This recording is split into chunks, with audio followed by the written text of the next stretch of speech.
I'm Professor Stephen Coleman, and I've spent many years researching and writing about political communication.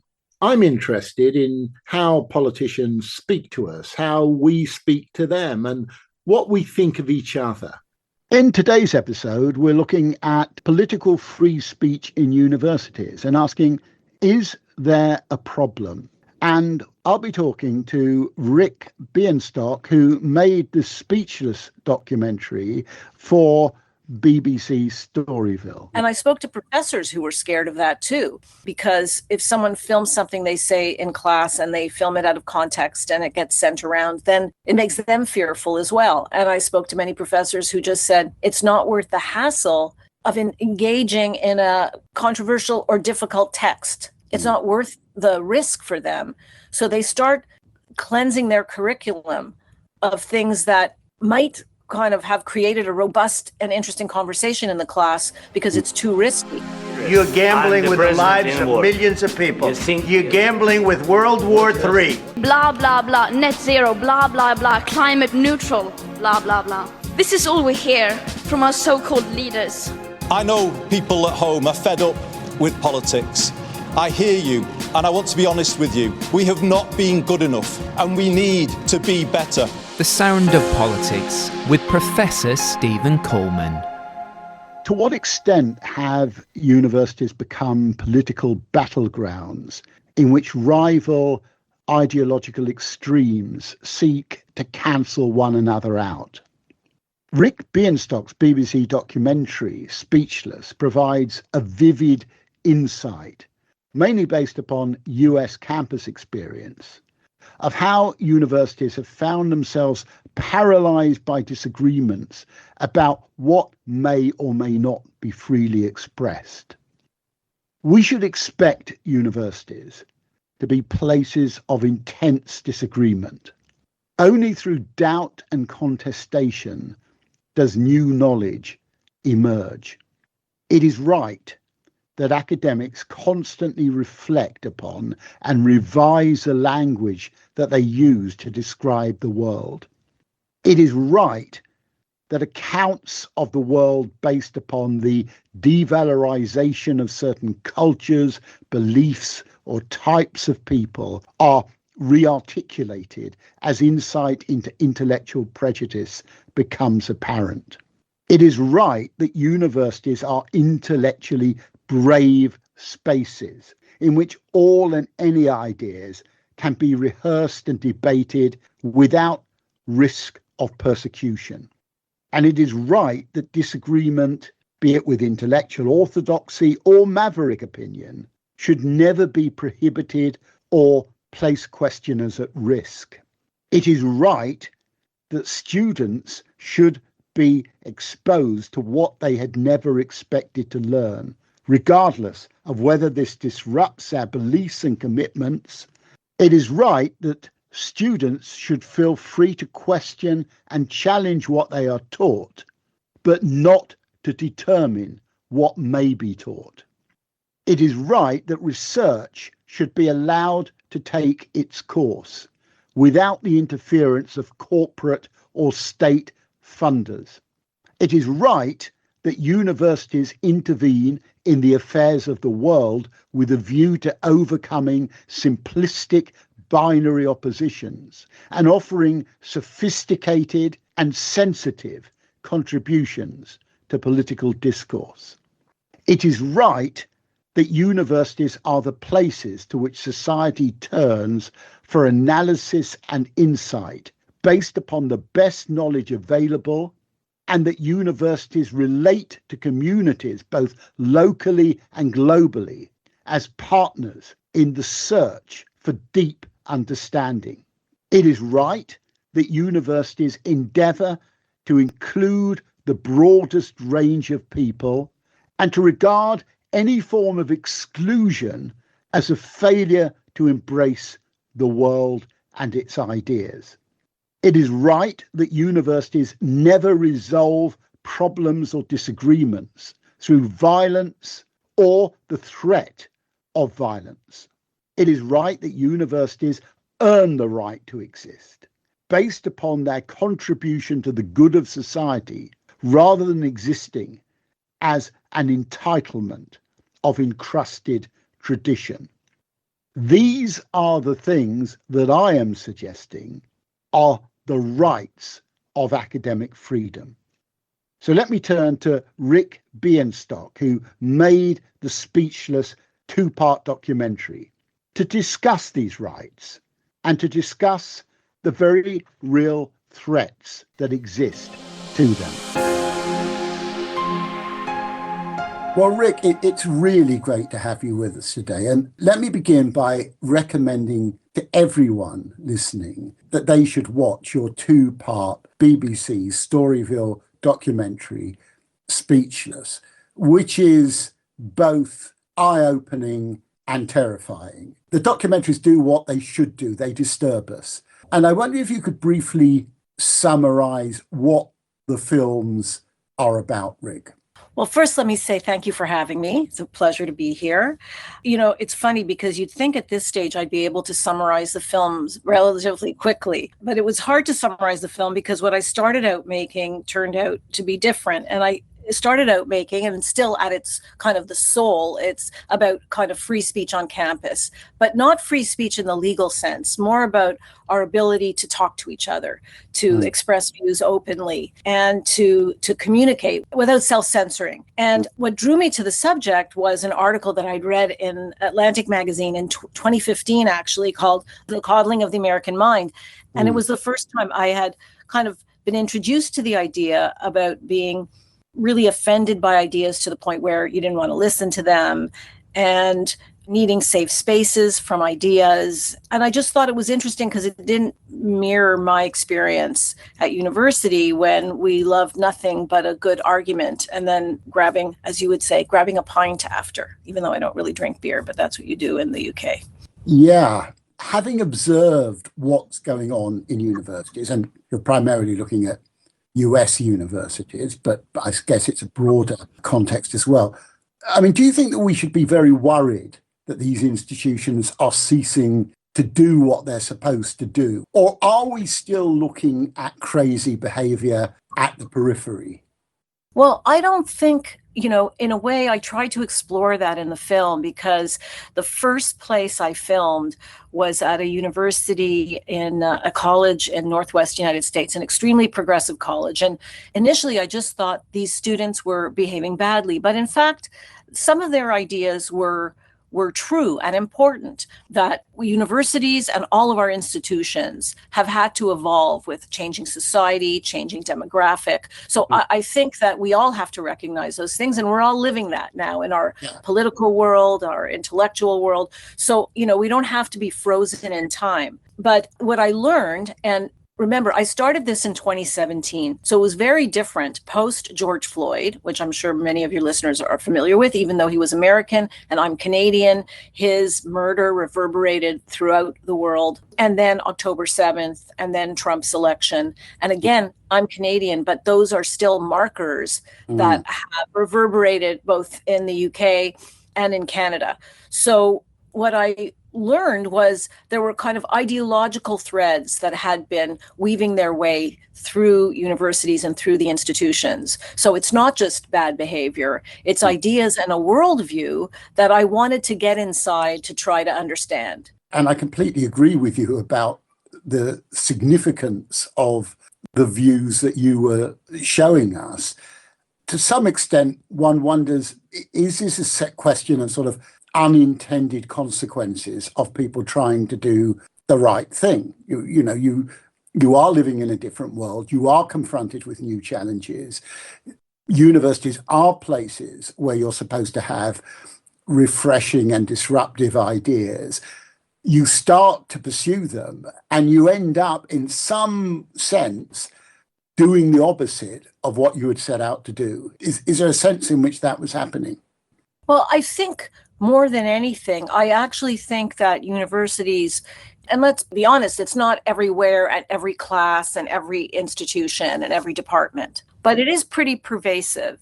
And what's pervasive is a kind of a fear of speaking. There's no-go zones in terms of topics. And we need to grapple with the difficult topics. They're always about difficult things. When we talk about freedom of expression and free speech and what we should talk about, it's really easy if you're talking about, the weather and shopping. It's much harder when you're talking about race or gender or October 7th or any political issue. So we know that. But if there's one area where students and administration should learn a way for students to engage with people they disagree with, to try and listen to views they disagree with, to grapple with all of the challenges that they're facing in this new world. We've all grown up in a new world. Every generation is grappling with different things. But I think that the administrations have to man up and not allow that kind of, canceling people because they say something that is either controversial or uncomfortable. And I'm not suggesting kind of free reign, go and insult people, be racist, be, anti-Semitic. What I'm saying is that there's a way to have difficult conversations. I have those conversations with my friends and colleagues. And if we generally have the same values, we can agree to disagree. It's always hard, but anyone's been around a family dinner where you disagree with somebody, but you don't want to destroy them, destroy their careers and erase them. Yeah, no, I agree. And I guess the question that I'm grappling with is managing talk in the way that you suggested, something that calls for a kind of regulation, codification, some sort of framework? Or is that what kills free conversation? And do we need some other sort of framework to work within that is not going to be imposed by an authority? Yeah, that's a really kind of, I think that's what the institutions and politicians are grappling with now. I think that it's very, very hard to regulate the way people think and the way people speak. I think it's a culture thing. It's about teaching students younger. I say younger because this is the arena, in university is where people, we're shaping the minds of future leaders and politicians and policymakers and lawyers and doctors and all the people that are going to make up the next generation of society. And I think that it's a cultural shift, and that's a much more challenging task, but I think it's doable. And I think when I spoke to some students, on and off the record to make this film, it was interesting because I was really trying to I wanted to get inside the heads, even of those people I disagreed with, because there's always a little truth in what people have to, I shouldn't say always, but we're talking generally within the kind of, acceptable parameters. There's truth that, for example, there's systematic racism. There's truth that there's institutional racism. There is truth in that, and it has to be addressed. But is there truth that it's everywhere, embedded in every conversation? Those are the things that kind of, I say administrators, because there's so much administration in university now that are making rules and not encouraging these conversations. Of course you have to make decisions about rules. Like now, is there going to be institutional neutrality when it comes to political issues or making political statements from the institution itself? But again, that is a band-aid to students who are scared to speak up in class and ask a maybe innocent question that might be deemed controversial in the norms of today. Yeah. Did you find in your travels around this documentary that there were examples of people who'd found good ways, perhaps new ways, of talking about politics that the rest of us can learn from? Well, it's kind of professor by professor and institution by institution. I know that professors have been able to do it for sure, because they've told me. I didn't witness it, but they told me that their classrooms are open and comfortable. I will add one factor to this that I think is important, and that is kind of social media and phones and people's ability to film something, capture it, have it go viral, and destroy somebody's life. And social media also, the kind of algorithms that keep reinforcing whatever beliefs you have. We know that's a problem across the board. And people and governments and regulations are trying to, they're grappling with what do we do about that. They're starting to talk about banning phones in schools, even at younger grades, because not only is it affect people's attention, but it does have the danger of having somebody saying something that goes viral. And I spoke to professors who were scared of that too, because if someone films something they say in class and they film it out of context and it gets sent around, then it makes them fearful as well. And I spoke to many professors who just said it's not worth the hassle of engaging in a controversial or difficult text. It's not worth the risk for them. So they start cleansing their curriculum of things that might kind of have created a robust and interesting conversation in the class because it's too risky.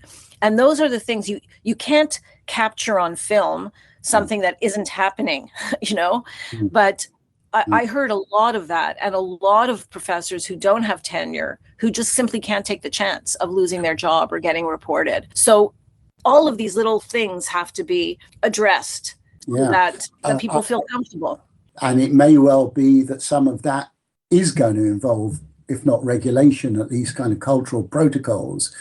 And I can certainly remember in one-to-one meetings with students over the years where students started coming in and recording discussions with me. And, we had to establish a protocol where you say, well, actually, I don't want you to record this because this is an evolving conversation and it's not one that I want to feel that I'm going to be held accountable for if I say the wrong thing. So I see what you're saying. I wonder how activists from both sides of the cultural divide, the so-called cultural wars, have responded to you and your documentary. I mean, I am assuming that the people on the right have said that you're an incorrigible liberal, and the people from the left have said that you're a libertarian who doesn't understand them. What's the reality of what they've been saying to you? You kind of nailed it. I mean, most people are in the middle, and I get a lot of private emails. People feel that the film represents something they were feeling or experiencing or reading about, but giving it a human face that was not sensational. And I tried to make a big point of saying that even when I was making the film, my community in the creative industries is very progressive. And the idea of doing something, when I would say the words free speech, I remember even when we were trying to get access and doing pre-interviews with people, with a lot of younger people, and I'd say it's about kind of free speech on campus, and they would recoil because it had become a right-wing conservative dog whistle to say that. And I don't think of free speech as a right-wing dog whistle. I think of it as something that is really important, more for marginalized people. I kind of understood that the entire landscape had changed. But you're right. I mean, some people, because I come down on Trump too. I mean, I think, and I say Trump, and Trump represents the politicians in your country and my country too, right? So I come down on that too, but people see what they want to see in the film. So I know it's very funny because there's a right-wing activist who is quite influential in the States. And I film him, Christopher Rufo. He's a brilliant guy. And he took over a school he was on the board of trustees of a school in Florida, where he was very publicly getting rid of diversity, equity, inclusion initiatives and gender studies and using that as a model. And he had kind of Trump's ear. And I, spoke to Christopher Rufo just as I spoke to students at Yale who were more progressive, but people just feel like you were too nice to him, or you were, you're in a car with him. And so that there's an intimacy there. And it's like, well, no, I've tried to get access to everybody. So nobody wants to see kind of the other side, I put that in quotes, but you can't see my air quotes, humanized. And also, they say even a broken clock, what's the expression, tells the right time twice. Right. So, and I said to somebody, even, in my progressive community, even a conservative is right, can be right sometimes about some things and wrong about others. Same as the left. So I was just interested in exploring that on campuses because I think it's urgent. I really do think it's urgent. And I think that the institutions have let themselves kind of drift from the Jonathan Haidt, an author one of the authors of Coddling of the American Mind, along with Greg Lukianoff, says the telos of a university. What is the purpose of a university? Yeah. And I mean, I agree with you that it's urgent. And I suppose the notion of urgency suggests that we can imagine, or perhaps it's almost unimaginable, that there is a next step if we don't do something. What do you think that next stage is? Where could things go? That's a huge question. Well, either we end up, I mean, look, there's still amazingly good work being done at many, many institutions and research being done. And it's not like all is lost. But if there is a generation who is unhappy with the status quo, I really feel activism should be taken out of the university environment. That's a tough thing. Like I've made social issue films my whole life, but I didn't learn social justice. I wasn't taught activism. I learned information and then wanted to apply it to something that I wanted to do. And that was social issue films about, things like the trafficking of human organs or Ebola, meaning, this was more of an ideas film. But my point is that I feel like a lot of professors now do feel like their job is activism. And I spoke to some of those professors, and that's just one point of view. It's not even like they're wrong, but how do you choose whose point of view you're going to decide these students are going to be taught as opposed to facts? It's not like people's opinions don't get, it's hard to talk about this cleanly because we're all human as well. But I think there's a difference between being human, suggesting, leading students a certain way, and being overtly activist. Yeah. I want to ask you two more questions. One of them is about the kind of deep investigative documentaries that you make. Speechless, as you say, is one of them, and I've seen others, and they're remarkable pieces of work. Are the resources to produce these and the channels to distribute them there at the moment? Or should we be worried that exposés like yours might just not be reaching the public because of the current media ecology? Well, that's all, that's an industry thing we talk about a lot. I mean, look, the BBC commissioned this film. Yeah. They aired it. It's on iPlayer, same with CBC in Canada, which is also our public broadcaster. And I think that really says something very positive. The climate for making documentaries, it's always difficult. It's always challenging finding outlets, not because of only political issues, but because of viewership and streamers and, the kinds of shows and that people want to see.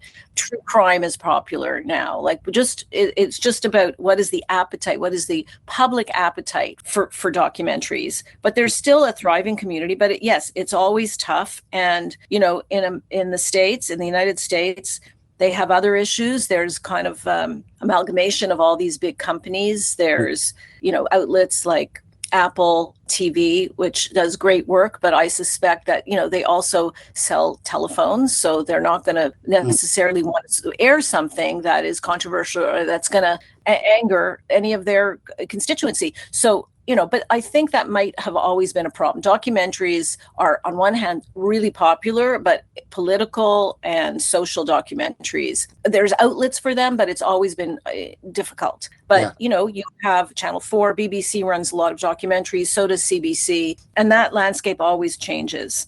Yeah. How do you find it in the UK? What is your perception of it? Well, the documentary makers that I've spoken to have said it's certainly much harder to be commissioned and to get the resources than it was. I mean, they say it's significantly more difficult.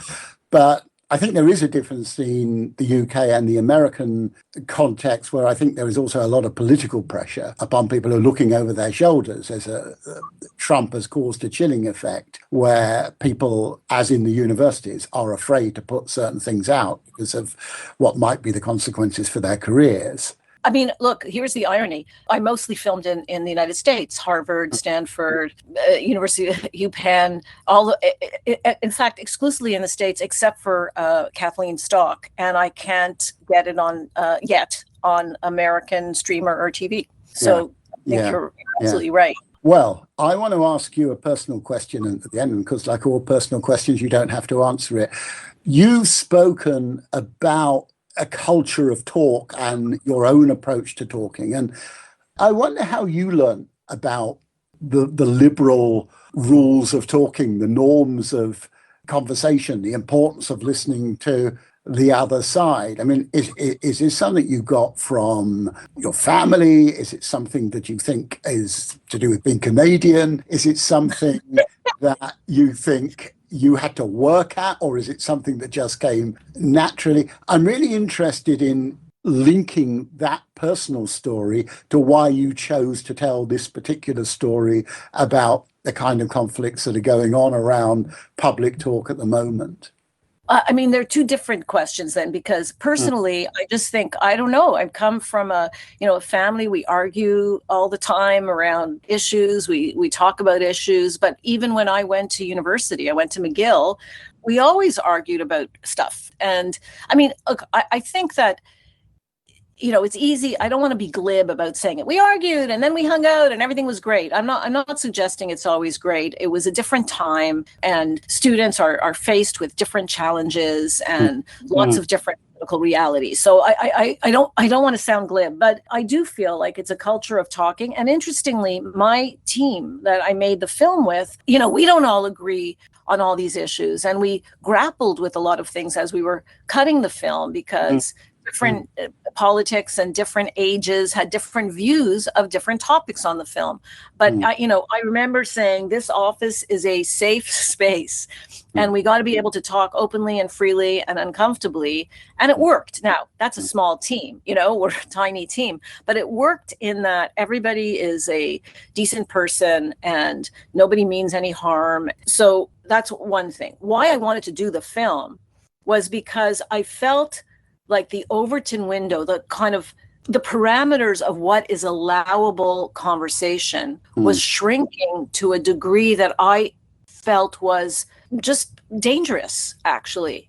And the idea that I wouldn't get a reading, or I mean, I'm beyond that age, but that I wouldn't get a particular reading or a book assigned because a professor was worried that somebody in the class might be offended by it. That idea is kind of antithetical to what I think university and higher education is for. You can't read this book because it's racist, and you can't read that book because it's conservative. And I think those are bad ideas, and I was seeing it all around me. And there are lots of stories in the UK and lots of stories in Canada. I ended up filming a lot in the States because when you're in production, you're finding the best stories where you actually have materials that you can show to the audience. I mean, it's a film, it's not a book. So I just went with stories that were current or were unfolding, or where there was actually, materials that I could use to put in the film. But, it's happening in all kind of Western liberal democracies, it seems like.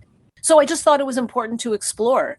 And I was hoping that people would see themselves. I mean, I say at the top of the film, it's not just a story, it's a mirror. And what I mean by that is we're all in the film somewhere. We've all had a moment where we just couldn't handle listening to somebody, or, we think someone is so wrong and so crazy, we just dismiss them. So I was hoping that this would appeal to all sides. Well, I think it would. I think, for what it's worth, it should win every award going. And I've really enjoyed speaking to you about it. And I feel kind of reassured. I was a little bit worried before we started speaking that I was going to feel as anxious as I did when I was watching your film. But actually, the filmmaker is more reassuring than the film. Take that. Yeah. Well, thanks a lot. I really appreciate it. I hope people watch and engage.